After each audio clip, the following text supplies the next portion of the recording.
En 79, cuando surge el tema en la comunidad académica científica, surge con el mandato de ver si es que era posible o si es que existía un tema de cambio climático.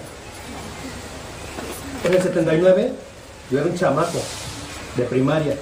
Yo también. El doctor también. Él iba en sexto año de primaria y yo en primero.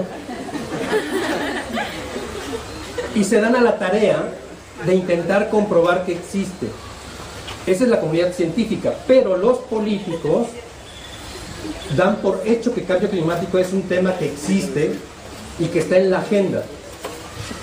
En la agenda multilateral de cambio climático, en el año de 1992 se saca a la puerta del mundo la Convención Marco de las Naciones Unidas sobre Cambio Climático. Y ahí ya se da como un hecho la existencia del problema. No esperó la comunidad política mundial a que hubiera la comprobación científica. Eso quiere decir que con o sin conocimiento formal o la comprobación científica per se, el mundo se detuviese. Ahora, la pregunta sería, ¿lo hemos hecho bien o lo hemos hecho con las patas? Resulta ser que no lo hemos hecho tan bien. Y no lo hemos hecho tan bien porque el problema sabemos que ahí existe. Y decía yo, y los que se quedaron hoy no van a poder dormir. En el año del 2001 se publica el tercer reporte de evaluación del Panel Intergubernamental de Cambio Climático de las Naciones Unidas, y entre los muchos datos que ahí están producidos, lo pueden buscar, está en internet, ahora que estamos en la era digital, no me crean todo, vayan, consulten el resumen para tomadores de decisiones y busquen dos gráficas. La primera que habla sobre un escenario de emisiones de gases de efecto invernadero, y ya en el año 2001, con los datos recopilados desde el segundo y hasta el tercer reporte, se decía que la tendencia parecía indicar que de continuar como iba, hacia el año 2010, 2015 promedio, el mundo iba a rebasar las 400 partes por millón de gases de efecto invernadero en la atmósfera. Ahí quedó. Segundo dato que hay que buscar en ese reporte. Se dice que si logramos estabilizar las emisiones de gases de efecto invernadero, ahí viene lo preocupante, si las logramos estabilizar de aquí al 2100, los impactos de cambio climático continuarán por lo menos un milenio. Y entonces vimos a la presidenta de la Convención Marco, al presidente de la COP, levantando los brazos diciendo esto nos salió genial, 195 países todos de acuerdo. Y hubo una confusión brutal. Todo el mundo supuso que el tratado, en este caso un acuerdo, había entrado en vigor. De tal fue la magnitud del despiporre que Naciones Unidas tuvo que entrar en marzo y hacer una nota técnica que se llama Mecanismo de Entrada en Vigor del Acuerdo de París, porque había una confusión diseminada por académicos, políticos, funcionarios de gobierno, medios de comunicación que decían, se ha firmado el Acuerdo de París en París el día 12 de diciembre, falso, no se firmó nada. Es como cuando nace el niño y por el solo hecho de que nazca le dices, veo cara de José Luis, ¿no? No, se parece más a mi abuelita, ¿no? Dices, no, entonces que se llame José Antonio. Estás escogiendo cómo se va a llamar, pero no está registrado, nada más ha nacido. En consecuencia, ha sido reconocido de manera formal el día 22 de abril, pero falta un tramo para que entre en vigor.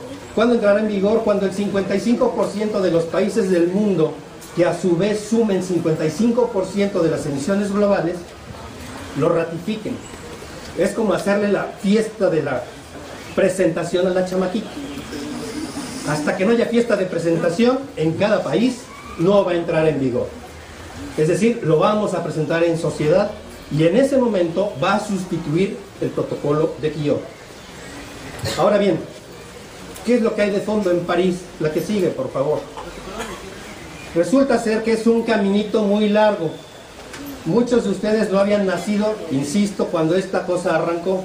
El año pasado, París fue la cúspide de una serie de eventos que sucedieron en el año que nos llevaron hacia el mismo lugar.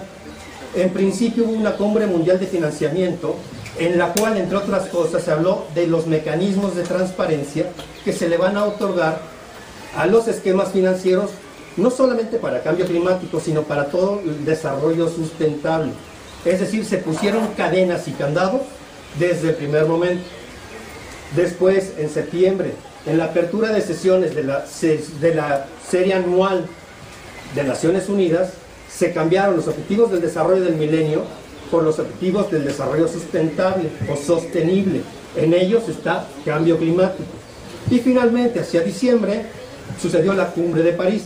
Entonces, ¿qué es lo que tenemos en el fondo? Resulta ser que este hijo que ha nacido es producto de una serie muy álgida de negociaciones que no arrancaron en París y no concluyeron ahí. Arrancaron desde el año del 2010, cuando se da a conocer que en efecto hay algo que tiene que sustituir al protocolo de Kioto, que es el instrumento actual todavía vigente para reducir gases de efecto invernadero a nivel global. En el año del 2011, en Durban, en Sudáfrica, se dice, bueno, los países en desarrollo quieren protocolo de Kioto, segunda fase de aplicación. Se los vamos a dar, pero ¿a cambio de qué? A cambio de que haya algo que lo sustituye, y eso que lo sustituye le pusieron nombre, apellido, fechas y tiempos, ok. Y dijeron, de aquí a 4 años tiene que haber un nuevo documento jurídico, y nada más se decía así, no se decía que fuera vinculante, no se decía cuál era su característica, pero sabíamos que algo nuevo venía y las características principales.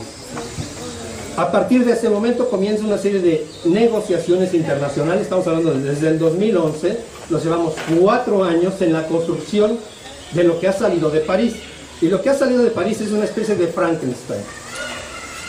Los países pobres querían financiamiento, bueno, les dimos financiamiento, ya sabíamos que iba a haber un mecanismo de financiamiento desde el año del 2008. México propuso en la cumbre de Poznan en Polonia la creación de un fondo verde. En ese momento se hablaba de 20.000 millones de dólares de fondo rápido que estarían vigentes a partir del 2010 y hasta el 2012, y a partir del 2012 tendríamos un financiamiento estable y permanente de 100.000 millones de dólares por año. En el año del 2011 dijeron, ¿qué crees? Arranca hasta el 2020. Y ahí vamos, se retrasa el fondo verde. Ahora en París lo que han dicho, sí, el fondo verde va, porque ya tiene un edificio, está en Corea del Sur. Pero el fondo verde va a arrancar en el 2025 y estamos hablando otra vez de los mismos 100.000 millones de dólares por año. Le han puesto ahora unos filtros para que en efecto no solamente le diga, sabes que acá están las notas, ¿no? Me diste 2 centavos y ahí están las notas de 2 centavos. Te voy a entregar las notas de los 2 centavos, pero ya además te tengo que comprobar que esos 2 centavos se aplicaron en lo que te dije, número 1. Y número 2, que reduje los gases de efecto invernadero que te dije que iba yo a hacer. No es así como que recibí 5 pesos para mi bolsa derecha y me los eché en la izquierda e hice lo que la mano izquierda quería. No, los metí en el bolso derecho y la mano derecha tiene que hacer lo que la mano derecha prometió hacer con los beneficios que dijo que iba a hacer. Y esto tiene que estar medido. Otra cosa que está en la fase de transparencia es la tecnología. Ya el doctor decía, bueno, hay que hacer chunches.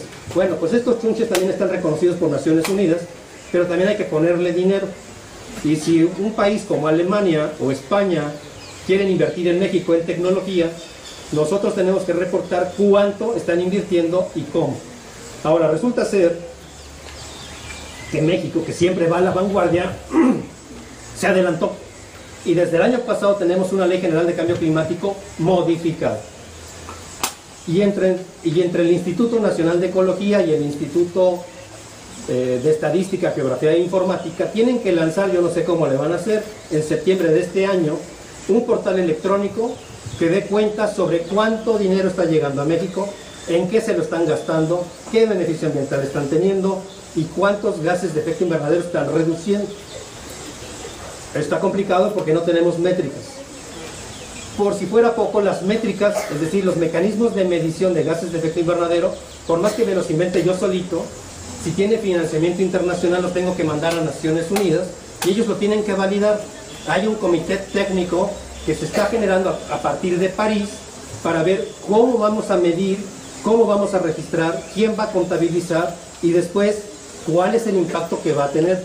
Ahora, me puedo brincar toda esta parafernalia y decir, lo hago con mi lana.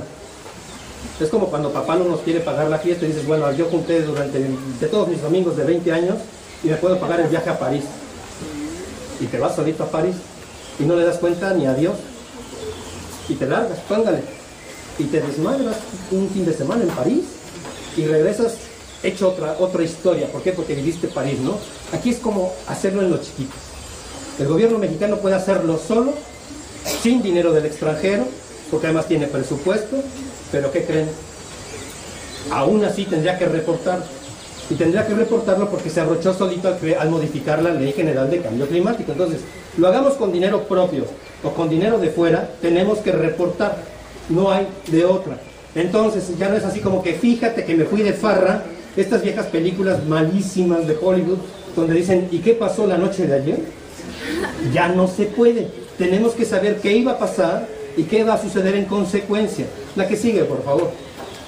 Se supone que París es la vanguardia, que es la novedad, pero resulta ser que hoy día, a diferencia de Kioto, no hay nada, cuando menos en lo que tiene que ver con mitigación, en reducción de gases de efecto invernadero, que esté comprometido. Todos son buena voluntad, acciones voluntarias, no hay nada que comprometa ni que sancione la no implementación de reducción de gases de efecto invernadero. Hoy día, si el gobierno mexicano ha dicho que va a reducir un 20%, le tenemos que creer. Pero si los Estados Unidos dicen lo mismo, les tengo que creer. ¿Por qué? Porque París no obliga a nadie a establecer un objetivo vinculante a sus propias condiciones socioeconómicas.